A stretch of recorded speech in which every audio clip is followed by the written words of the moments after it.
All right, so we've been doing these Friday night shows for, I think, 3 months now, and I used to have to explain at the beginning what exactly it is because it was a new sort of format. And then after a while, I realized it was getting repetitive. Like, why do I need to keep explaining? It's a very simple concept, like question and answer. We get questions from our local members. We then answer. And then I started determining, you know what? I'm not going to keep giving prefaces to each show because you already know what they are. Then I started realizing, like, I was explaining that I'm not going to give prefaces to each show. And in the process, would end up actually giving a preface. So I'm dispensing with all of this, and I'm going to dive right into the first question. No more time wasting.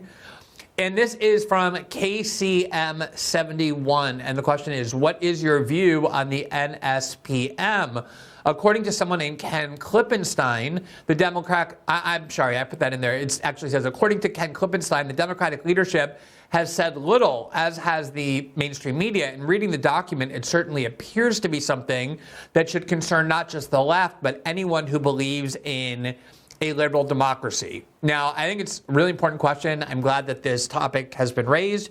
Ken has done a great job of highlighting it and kind of banging the table with his silverware as he learned to do as a child and continues to do effectively as an adult.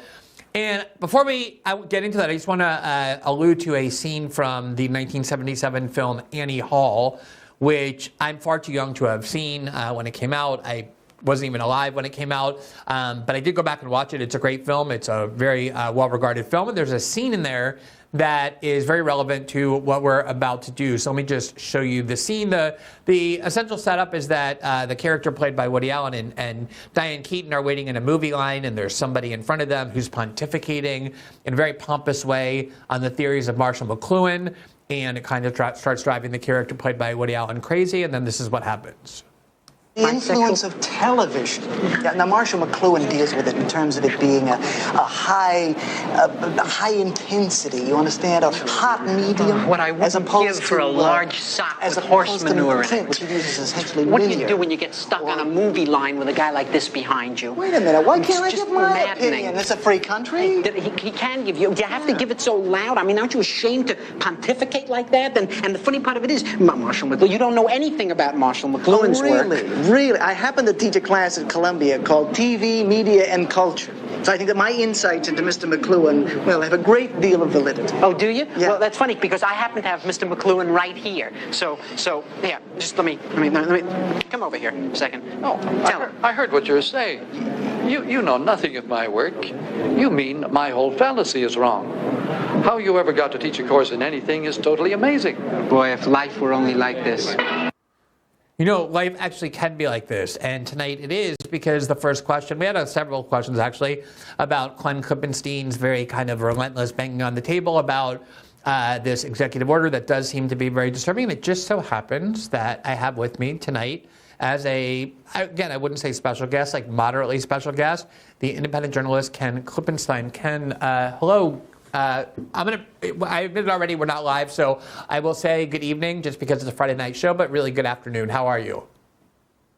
Hey, good to be back. Thank you for letting me bang on your table as well. Yeah, absolutely. My table is always here for your banging. Now, let me ask you, before we get into this, actually, I just wanted to note, because this is something of which I was previously unaware, I don't know how it escaped me, that you actually have a theme song for your work that was created by others, and I don't know, it's been pinned to the top of your Twitter page for so long, and yet somehow it eluded me, so I assume it did others. So just kind of an introduction is some mood music. I want to play a little bit of Ken Klippenstein's theme music.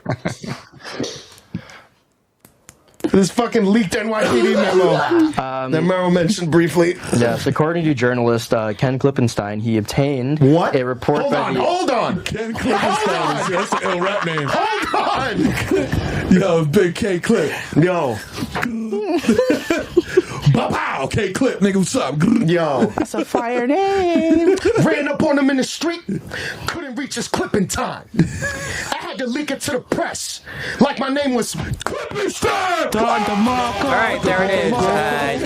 I think it's impossible to bring them out. I did want you to know, however, that you're not the only investigative journalist with your own theme music. I, too, have had theme music created about me. I'm just a little bit more humble and not quite as self-promoting, so I don't have it pinned to the top of my Twitter page. But this was made by a Brazilian musician back in 2020. I just want to play a little bit of it. Oh, we don't have it here yet. I thought we did, but as I said, I'm not quite as self-promoting. But I'm going to play it for you before you leave, just so you know that you're not the only one who has theme music. All right, Ken. What kind of music was it? What's that? What genre of music was it? It's actually rock and roll. It's not rap.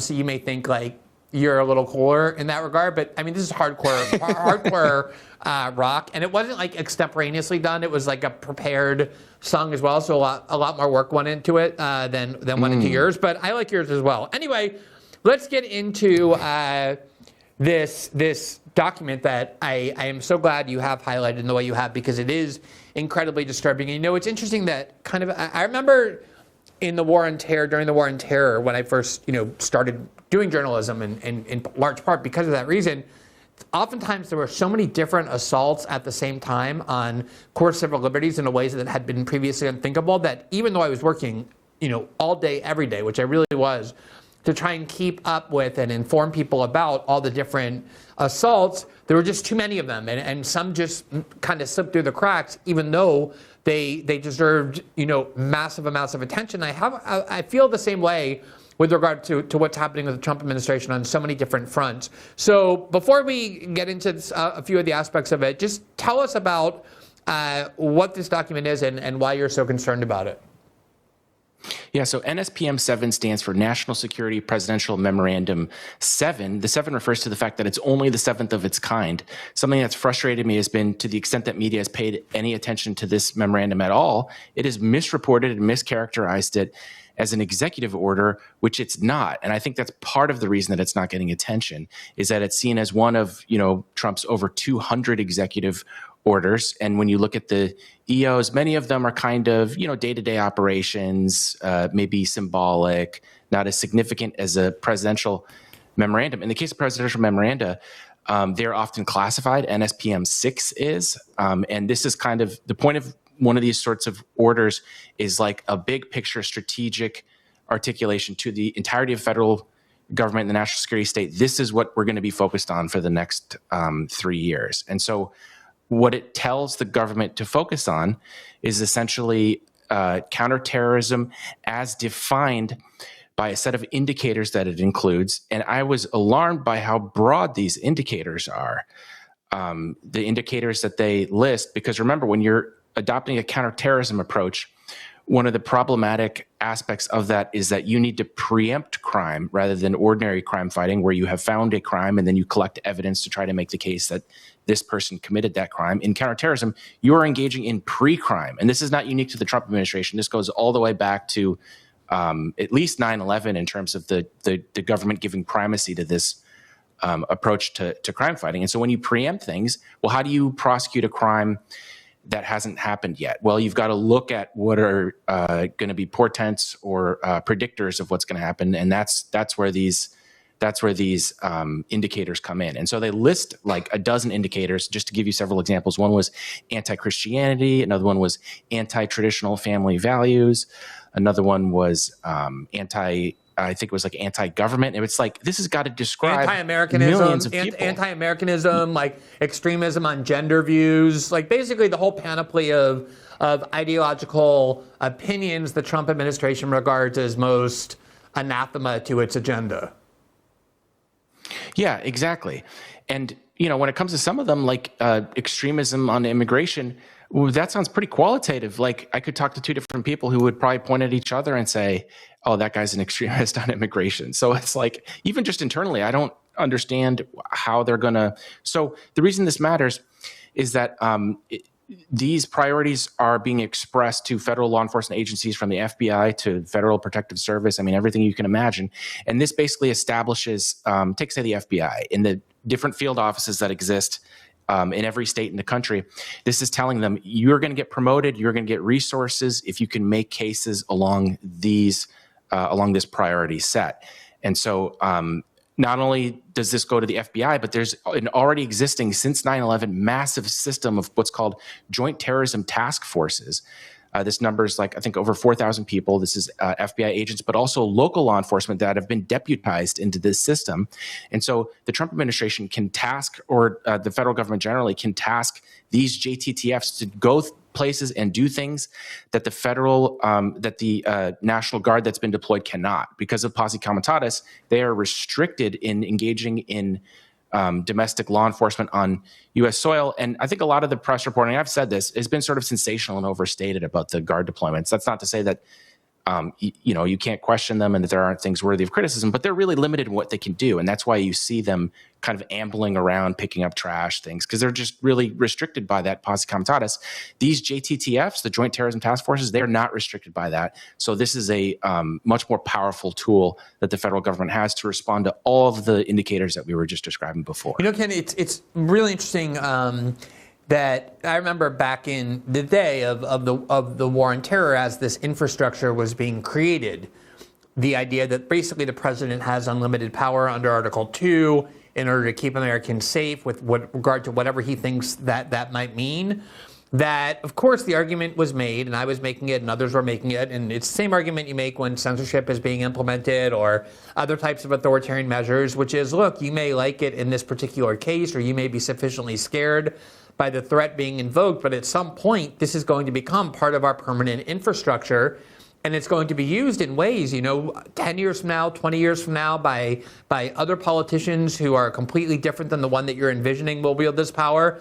And it's kind of the ultimate vindication, because the whole this framework of the war on terror, which was never dismantled, all these authorization to use military forces, authorizations in Congress were never withdrawn. And so as a result, when you see Donald Trump doing things like just randomly blowing up boats in off the coast of Venezuela and then claiming they're drug boats, and with no evidence, and the argument is like, well, even if they are drug boats, like, where did this authority come from that we get to just zap people out of existence because we think there's drugs on their boat? And the argument is, well, because we've designated Tren de Aragua and these other drug trafficking gangs as a terrorist group, and that authority to use military force against terrorist organizations is the ones they're citing as the reason why they get to go and do that. And now we have the same thing here on the domestic front. Of course, the Patriot Act being the ultimate example. At the time, it was, this is so radical. Everybody recognizes that, but don't worry, it's going to be temporary. Here we are 5 years later. Nobody thinks about the Patriot Act anymore. No one talks about repealing it or even limiting it. It's just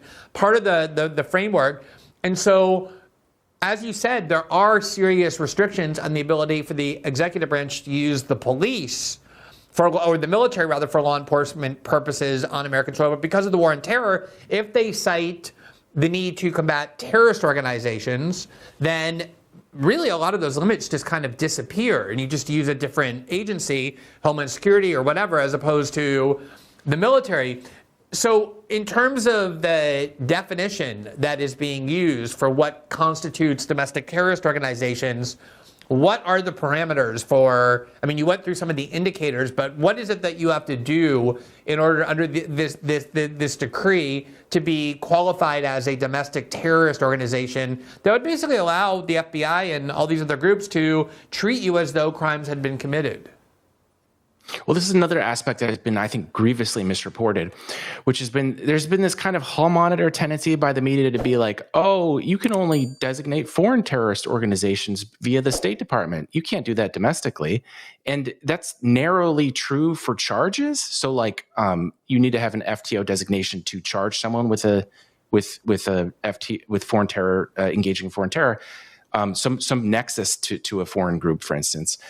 But the FBI does and has had domestic terrorist watch lists, for instance, and investigated domestic terrorism for decades, even if you can't charge them with that in the court of law. And the evidence that they rely on their own definition of domestic terrorism to investigate can end up bringing them to evidence that they can charge for unrelated reasons. So that's the concern here. I don't want to, be sensational and say that there are black helicopters come in there and kick down your door and arrest you. It doesn't work that way. The point that we're at now, there's two major concerns. I did a story a couple of days ago on a number of respected law firms in Washington that are now advising clients to, particularly nonprofits and NGOs, to adopt different policies in response to this order and change how it is that they talk so they don't run afoul of the administration on this memorandum. So we're already seeing people speech changing as a result of this. And, I guess civil libertarians would call that a chilling effect. It's not like you're explicitly being censored, but you're going to self-censor more because you're nervous that, I worked at The Intercept. One of the reasons I left was because of how officious I thought the general counsel was in inserting himself in stories and not wanting to report things. I mean, this is going to be the worst thing for that type of person to just say, oh, we've got to worry about this. Maybe we shouldn't say this thing that we were going to say. So that's one concern set that we're already seeing the ramifications of from these law firms that are advising their clients. The second order question is they're using these predicates to open investigations, and predicating investigation is a very serious thing for the FBI because it's a very aggressive organization with very powerful tools to be able to spy on people and collect evidence. So there's a completely separate civil liberties question of should they even have the power to do that absent absent an actual crime that they can charge someone with. And then moreover, once they're looking, say, at your taxes, and I'm not just making this up, it's in the memorandum, it directs the Treasury Department to start making suspicious activities reports about organizations, entities, and even individuals, which is an interesting word, that evince the kind of behaviors that we were describing before from the indicators. It tells the Treasury Department to start looking at cash flow, money flow, so they start looking at your taxes. The point is, they could find any number of things that don't rise to the idea that just because you didn't commit terrorism means that they're not going to be able to find something. That's not the case. And so that's the concern set that I'm looking at.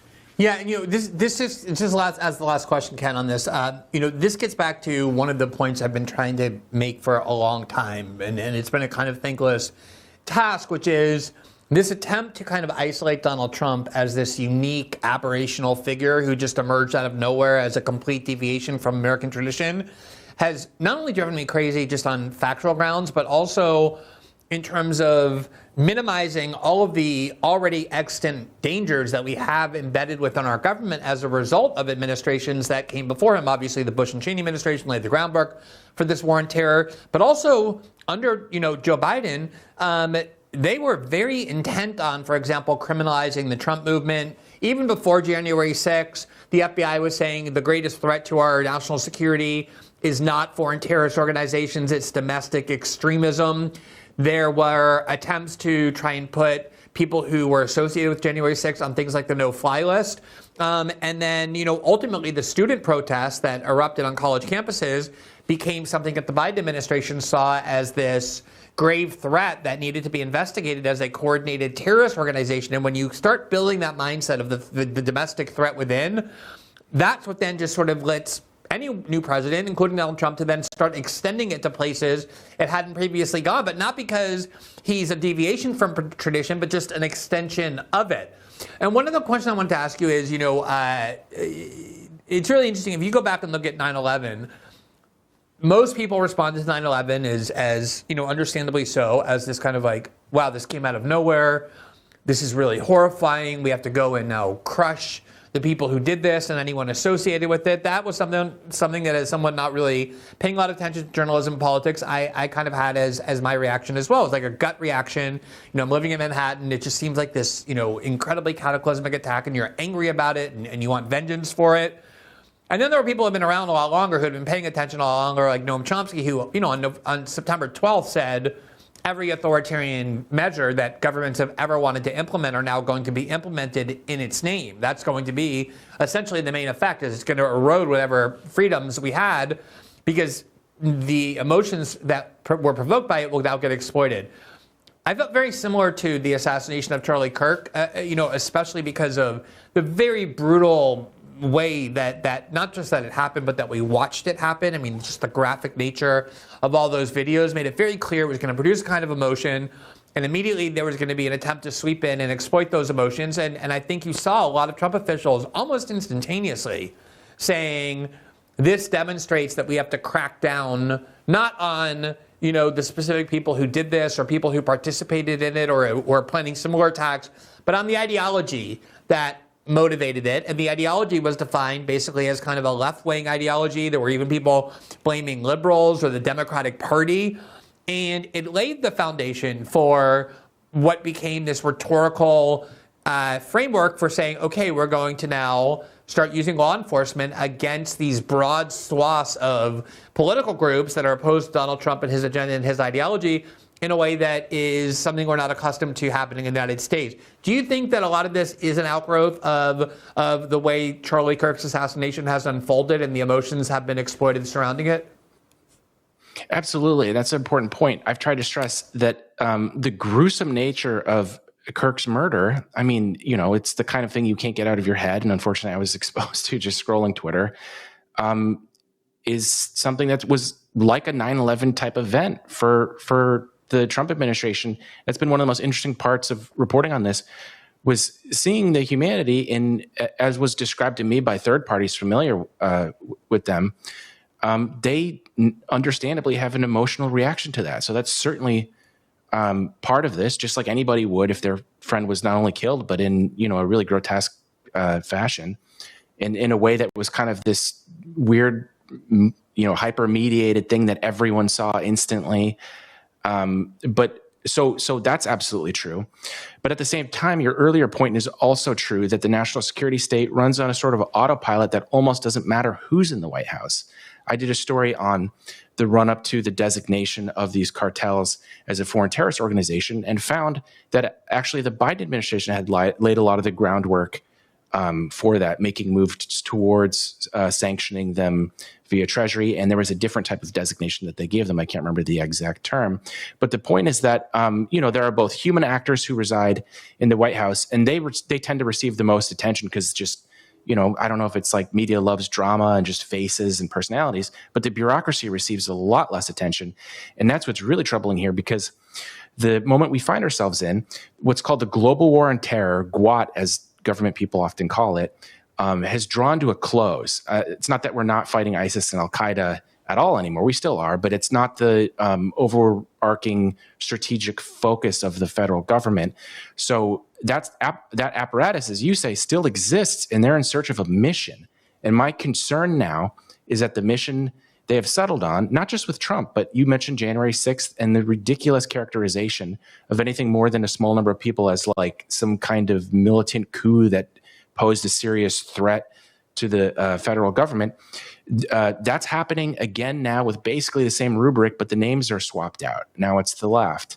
And my concern with this is exactly what you say, that this apparatus now is going to turn itself within rather than, it was bad enough, what happened in the Middle East. But if this becomes their reason for existence and they're in search of a reason so they can go to the appropriators in Congress and say, we need money. I just did a story on how the shutdown somehow has not affected anyone in the FBI, even support staff. They're completely exempt. The national security state is in a privileged category of its own. And so for that reason, they don't face the same, oh, you're not doing anything, all right, we're going to cut your agency, that other agencies do. And the question is, how will they define their mission going forward? And it looks like they're deciding on looking at Americans. And I think that's really troubling. Thanks for watching this clip from System Update, our live show that airs every Monday through Friday at 7 p.m. Eastern, exclusively on Rumble. You can catch the full nightly shows live or view the backlog of episodes for free on our Rumble page. You can also find full episodes the morning after they air across all major podcasting platforms, including Spotify and Apple. All the information you need is linked below. We hope to see you there.